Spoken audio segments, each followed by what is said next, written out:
जय हिंद, जय श्री कृष्णा बच्चों। आज हम देखेंगे इट के प्रयोग, क्योंकि बहुत सारे बच्चों को प्रॉब्लम होती है कि सर इट का प्रयोग हम कहाँ करते हैं, किस चीज़ के लिए करते हैं, कब करते हैं। तो आज हम पूरा कॉन्सेप्ट के साथ देखेंगे इट, ठीक है ना। तो इट का अर्थ होता है, ध्यान रखिएगा, यह। क्या अर्थ होता है? यह। इट का अर्थ क्या होता है? यह। ये तो नॉर्मल हो गया, ठीक है। लेकिन इट का प्रयोग हम विशेष चीज़ों के लिए करते हैं। कहाँ करते हैं, चलिए देखते हैं। तो देखिए, दिन मतलब डे। अब कोई भी दिन हो, जैसे Sunday, Monday, Tuesday, Wednesday, Thursday, Friday, Saturday, ठीक है ना। 7 दिन हैं। कोई भी दिन बताना हो तो आप इट का प्रयोग करिए। जैसे मैं बोलूँ कि आज संडे है तो इट इज़ संडे टुडे। आज मंडे है, इट इज़ मंडे टुडे। आज गुरुवार है तो इट इज़ थर्सडे टुडे, ठीक है। तो कोई भी दिन हो, दिन को बताने के लिए आप इट का प्रयोग कर सकते हैं, ठीक है। इसी तरह समय बताना हो, समय जैसे मैं कह दूं इट इज़ 9 o'clock, 9 बजे हैं, 10 बजे हैं, इट इज़ 10 o'clock, 12 बजे हैं, इट इज़ 12 o'clock। तो समय बताना हो, दिनांक बताना हो, दिनांक जैसे आज 5 अगस्त है तो इट इज़ 5 अगस्त टुडे, ठीक है ना। तो कोई भी दिन बताना हो, दिनांक बताना हो, माह का नाम बताना हो, जैसे आज जनवरी है या यह जनवरी है, it is January, it is February, it is March, it is April, it is May, it is June. बहुत सारी, जितनी 12 माह हैं, टोटल 12 माह होते हैं, ठीक है ना। तो महीने का नाम बताना हो, मंथ का नाम बताना हो, दिन का नाम बताना हो, समय बताना हो, ठीक है ना, दिनांक बताना हो, नेचुरल चीज़ें, कोई भी प्राकृतिक घटना है तो उसके लिए भी हम इट का प्रयोग करते हैं, ठीक है ना। चलिए कुछ एग्जांपल्स देखते हैं। जैसे मैं कह दूँ दिन यानी कि डे, तो दिन मैं बोलूँ आज संडे है, इट इज़ संडे टुडे, ठीक है ना, इट इज़ संडे टुडे। अच्छा, इसी चीज़ को हम एक तरीके से और बोल सकते हैं, टुडे इज संडे भी कह सकते हैं, ध्यान रखिएगा, टुडे इज संडे, ठीक है। तो इट इज़ संडे, इट का प्रयोग हम दिन के लिए कर सकते हैं। अब संडे की जगह आप कुछ भी लगा दो, Sunday, Monday, Tuesday, Wednesday, Thursday, Friday, Saturday, तो 7 दिन है। तो कोई भी दिन का नाम बताना हो तो ध्यान रखिएगा, इट का प्रयोग करते हैं। फिर आते हैं दिनांक यानी कि डेट, ठीक है ना। डेट मतलब दिनांक। अच्छा, आज तक दिनांक ही जानते हैं, एक चीज़ और होता है, क्या होता है? खजूर। खाए हैं खजूर, ठीक है ना। तो डेट मतलब खजूर। यहाँ पर डेट बताना हो, कोई भी डेट बताना हो, जैसे मैं कह दूँ आज 15 अगस्त है तो it is 15th August today, या ना लगाओ टुडे, कोई दिक्कत नहीं है, ठीक है ना। तो आज 15 अगस्त है, आप कोई भी दिनांक रिप्लेस बस कर सकते हो। 2 अक्टूबर है, इट इज़ 2 अक्टूबर, ठीक है ना। 26 जनवरी है, इट इज़ 26 जनवरी, ठीक है। तो आप कोई भी डेट बता सकते हैं। माह, कोई भी महीने का नाम बताना हो, कोई भी महीने का, मैं बोल दूँ इट इज़ जून, ठीक है ना। आज ये जून है, ठीक है ना, तो it is June.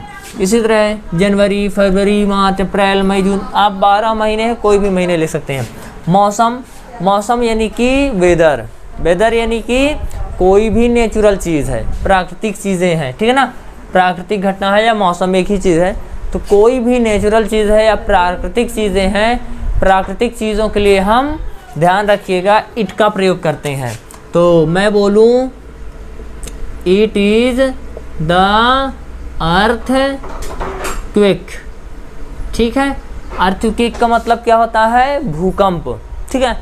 It is, मैं कह दूँ द समर, या it is summer, it is winter, it is आत्मन, कोई भी मौसम है, ठीक है। इसी तरह इट इज़ द ड्यू का मतलब ओस का गिरना, ठीक है। ये सब क्या है?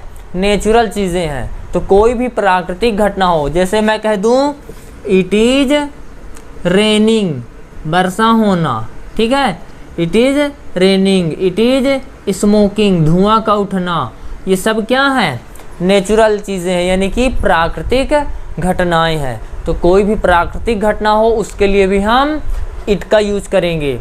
अब आगे देखते हैं समय। समय बताने के लिए 8 बजे हैं, 9 बजे हैं, 10 बजे हैं, 11 बजे हैं, 12 बजे हैं, ठीक है ना।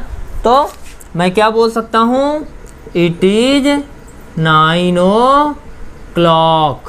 बजे के लिए ओ क्लॉक का यूज़ किया जाता है। It is 10 o'clock, it is 11 o'clock, it is 8 o'clock। तो कोई भी समय बताना हो, मान लो कोई कहता है सर 9:15 बजे, 9:15 है, तो क्या बोलेंगे, तो आप बोल सकते हैं इट इज़ 9:50, ठीक है। वहाँ पर आप ओ क्लॉक का प्रयोग बिल्कुल नहीं करेंगे। कब, जब मिनट बताना हो। जैसे आपको किसी के मन में आता होगा सर हम 9:30 को क्या कहेंगे, तो आप 9:30 को 2 तरीके से बोल सकते हैं, इट इज़ 9:30 या इट इज़ 9:30, ठीक है। तो देखिए तब भी हम इट का ही तो प्रयोग कर रहे हैं ना। तो ध्यान रखिएगा, कोई भी दिन हो यानी कि डे हो, कोई भी दिनांक हो यानी कि डेट हो, कोई भी माह मतलब मंथ, कोई भी मौसम हो, समर विंटर, ठीक है ना, रेनी सीजन। इसी तरह प्राकृतिक घटना नेचुरल इवेंट या एक्सीडेंट हो, कोई भी नेचुरल प्राकृतिक घटनाएं होती हैं, नेचुरल इवेंट्स होती हैं, तो भी हम ध्यान रखिएगा इट का प्रयोग करते हैं। अब समय के लिए भी यानी कि टाइम बताना हो उसके लिए भी हम किसका, इट का प्रयोग करते हैं। इतनी बात क्लियर हुई। चलिए अब आगे देखते हैं निर्जीव वस्तुओं के लिए। निर्जीव का मतलब आप कभी भी नॉन लिविंग थिंग्स को बताना हो, जिनमें जान नहीं है, क्या, नॉन लिविंग थिंग्स। अब जिनमें जान नहीं, बताइए ये बोर्ड है मेरा, बोर्ड में जान है क्या, चलता है, बोलता है, खाना खाता है, दौड़ता हो, नहीं। ऐसी कोई चीज़ें या कोई भी हरकत नहीं करता जो इंसान करता है या जिनमें जीवन होता है, जान होती है, आत्मा होती है, ठीक है। तो मैं बोलूँ यह क्या है, बोर्ड है, तो बोलूँगा इट इज़ बोर्ड, ठीक है। इसी तरह ये क्या है, मार्कर, तो मैं बोलूँगा इट इज़ मार्कर, ठीक है। ये दीवाल है, क्या है, दीवाल, यानी कि इट इज़ वाल, वाल मतलब दीवार, ठीक है। तो ये क्या है, फैन है, ये लाइट है, ठीक है ना। तो ये सब ने क्या है, हमारी नॉन लिविंग थिंग्स यानी कि निर्जीव चीज़ें। और निर्जीव चीज़ों को बताना हो तो उसके लिए भी हम इट का प्रयोग करते हैं। अब आगे देखते हैं छोटे छोटे जानवर या व कीड़े मकोड़ों के लिए। तो छोटे छोटे जानवर का मतलब है आप नॉर्मल छोटे डॉग जो पिल्ले होते हैं, कुत्तों के बच्चे होते हैं, उन वहाँ तक, बहुत बड़े नहीं कि आप ले लो हाथी, घोड़ा, गाय, बैल, नहीं। छोटे छोटे जानवर हों, बिल्ली हो गई, तो उनको बताना हो तो भी हम इट का प्रयोग करते हैं। जैसे मैं कह दूँ इट इज पप्पी, पप्पी का मतलब पिल्ला, ठीक है। तो छोटे छोटे जानवर मतलब बिल्कुल स्मॉल जानवर हों, छोटे छोटे जानवर हों, तो उनको बताने के लिए भी हम इट का यूज़ करेंगे। जैसे मैं कह दूँ it is puppy, it is cat, ठीक है। इट इज़ कैट, कैट मतलब बिल्ली, ठीक है। इसी तरह इट इज, बताइए एक आप सोच करके, इट इज मैंगूज, ठीक है। तो ये क्या है, छोटे छोटे जानवर हैं। तो छोटे छोटे जानवरों को बताना हो तो भी हम इट का प्रयोग करेंगे। अब देखिए कीड़े मकोड़ों के लिए इंसेक्ट बोलते हैं, क्या बोलते हैं, इंसेक्ट, कीड़ों को। कीड़े मकोड़ों के लिए हम क्या बोलते हैं, अंग्रेजी में इंसेक्ट, ठीक है ना। तो उनको भी बताना हो, कीड़े मकोड़ों को भी बताना हो तो हम इट का प्रयोग करेंगे। जैसे मैं कह दूं इट इज स्नैक, यह सर्फ है। क्या है? सर्फ है, यानी कि सांप है। इट इज, अच्छा इज के अलावा भी लगा सकते हैं, ऐसा ना सोच सर इज का किए हैं, इट वाच कर सकते हैं, ठीक है। तो it is snake, it is scorpion. Scorpion का मतलब जानते हैं?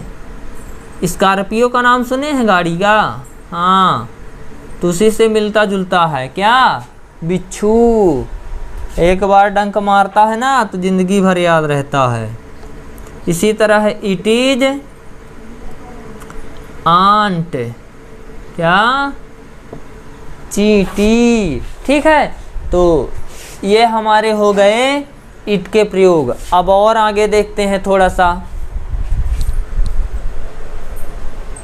अब हम लोग आगे बढ़ते हैं तो इट का प्रयोग और कहाँ करते हैं? तो ध्यान रखिएगा, किसी भी नाउन और प्रोनाउन पर जोर देने के लिए, जोर का मतलब दबाव देने के लिए, दबाव का मतलब किसी चीज़ को अलग तरीके से बताने के लिए कि यहाँ ये नहीं यही है, ऐसा कुछ कहने के लिए भी हम इट का प्रयोग करते हैं। थोड़ा सा कठिन है लेकिन थोड़ा समझने की कोशिश करेंगे तो आप अच्छी तरह से समझ जाएंगे। चलिए तो देखते हैं, किसी भी नाउन या प्रोनाउन पर जोर देने के लिए दबाव। तो जैसे एग्जांपल्स मैं लेता हूँ, तो जैसे पूरी क्लास भरी हो, क्या हो? पूरी की पूरी क्लास भरी हुई हो, और मान लीजिए कि पूरी क्लास में 50 बच्चे हैं। अब 50 बच्चों में एक बच्चा ऐसा है जो आज रेड शर्ट पहन के आया हो। क्या? कैसा पहन के आया हो? रेड शर्ट पहन के आया हो। तो मैं कहूँ कि वो रेड शर्ट वाला जो बच्चा है उसी ने कल मेरी घड़ी लौटाई है। तो देखिए यहाँ पर मैं पूरी क्लास के बच्चों को छोड़ करके क्या बोल रहा हूँ कि सिर्फ और सिर्फ वो रेड शर्ट वाला बच्चा। तो देखिए मैं सबको छोड़ करके एक ही बच्चे को फोकस किया और बोला कि सिर्फ लाल शर्ट वाला बच्चा ही मेरी घड़ी लौटाया है, तो बाकी ने नहीं लौटाया। तो मतलब क्या हुआ कि मैं एक बच्चे को उसका नाम बता करके कहूँ या कुछ भी कहूँ, रेड शर्ट बोल रहा हूँ तो मतलब अलग तरीके से बता रहा हूँ कि वही, मैं बोलूँ वही बच्चा, सिर्फ वही जो लाल शर्ट पहना है या रेड शर्ट पहना है। तो मैं क्या बोलूँ कि पूरी क्लास में से अगर किसी एक को फोकस करके दबाव डाल करके बोलूँ। जैसे एग्जांपल्स मैं ले लेता हूँ, तो एग्जांपल्स में मैं कहूँ it is Raju, it is Raju who return my watch. तो यह वही राजू है। ध्यान रखिएगा, मैं राजू को स्पेशली, जो लाल शर्ट पहना है, सिर्फ राजू, पूरी क्लास में से किसे? सिर्फ राजू को फोकस करने के लिए। तो सिर्फ राजू ये क्या है? नाउन है। क्या है? नाउन। तो राजू को फोकस करने के लिए हम इट का प्रयोग कर रहे हैं। तो आई बात समझ में? किसी भी नाउन और प्रोनाउन को दबाव डालना हो, प्रेशर डालना हो, तो हम उसको बताने के लिए भी इट का प्रयोग करते हैं। जैसे मैं बोलूँ एक और उदाहरण, तो यह कृष्णा है, यह वही कृष्णा है जिसने मेरी बुक चुराई थी। तो मैं बोलूँ इट वाज कृष्णा, यह वही कृष्णा था। It was Krishna who stole my book, यह वही कृष्णा है जिसने मेरी किताब चुराई थी। तो यहाँ पर ध्यान रखिएगा, इट जो आया है किसके लिए आया? कृष्णा के लिए। किसके लिए? कृष्णा के लिए आया है। तो बात समझ में आई? इसका मतलब क्या हुआ कि हम किसी नाउन और प्रोनाउन पर दबाव या जोर देने के लिए भी हम इट का प्रयोग करते हैं। ऐसे बहुत सारे उदाहरण बन जाएंगे, ठीक है। अब देखिए नेक्स्ट, छोटे बच्चों के लिए। कैसे? छोटे बच्चे जो बेबी लोग होते हैं, जिनके बारे में हमें ये नहीं पता होता कि वो लड़की है या लड़का, तो उन बच्चों के लिए भी हम किसका प्रयोग करते हैं, इट का प्रयोग करते हैं, चाहे चाइल्ड हो चाहे बेबी हो। तो मैं क्या बोलूँगा, इट इज बेबी। ठीक है, क्या, इट इज बेबी, यह बच्चा है। तो बेबी में लड़की है कि लड़का है कोई नहीं जानता, ठीक है ना।